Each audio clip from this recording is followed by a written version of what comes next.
The Prime Minister has been accused of claiming to scrap net zero policies that don't exist in a speech on Wednesday when he delayed several green policies. Rishi Sunak told the BBC that the Climate Change Committee, an independent advisory body, had euphemistically proposed a tax on meat and compulsory carpooling.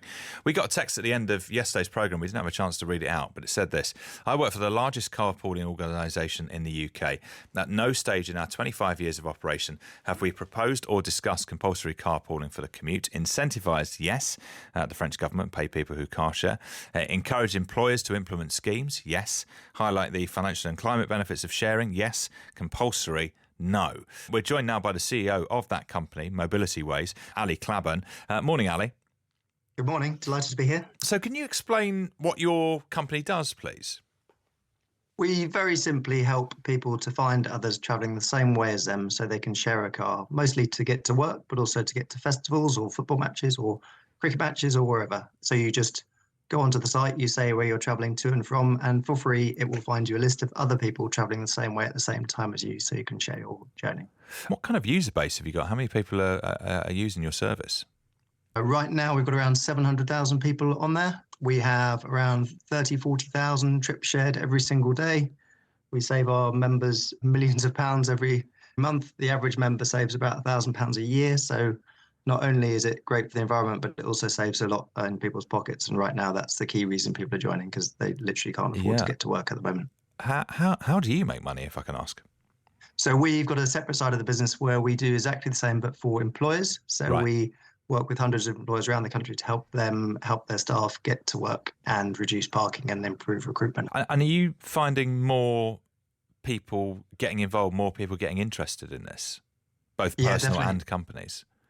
In the last 3 months, we've had over 30,000 people join the network, which is double what it was pre-pandemic.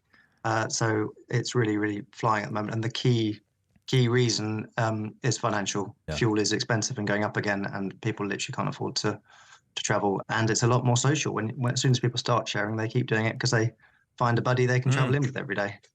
Your colleague said that you haven't at any point discussed compulsory carpooling. Would you encourage the government to do on this issue? Yeah, it was an odd choice that he said that they've cancelled a policy that never existed, but there are lots of things they could do. I mean, you mentioned France. They're doing an amazing job right now. They want to triple the number of people carpooling in the next 5 years, and they're investing, I think, 150 million euros into it, which may sound like a lot, but it's probably the same price as a roundabout.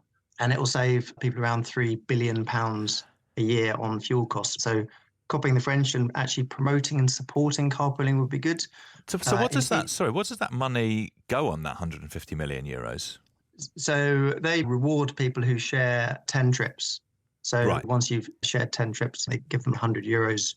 Also, in Italy, they're doing a really good job of encouraging employers to support their staff in helping match up to get to work and to monitor how much emissions and how much savings they can make from travelling better. What about car sharing lanes, carpool lanes?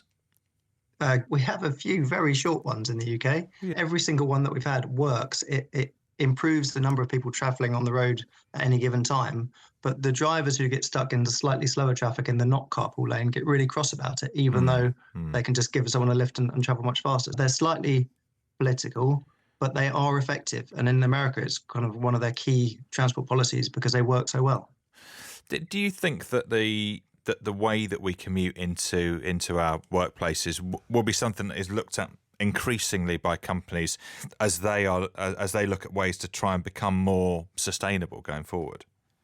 It has to be. Employers have a big role to play.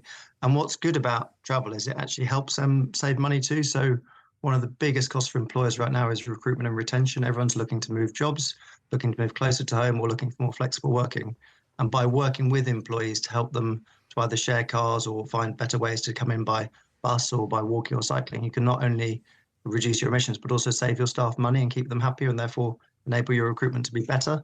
So we're seeing a lot of companies, particularly those who don't have such good public transport links, setting up lift sharing schemes to help their staff get into work and to basically retain their staff and to help widen their recruitment areas. Really interesting. That is the CEO of Mobility Ways, Ali Clabburn. Thanks so much for coming on and chatting to us this morning.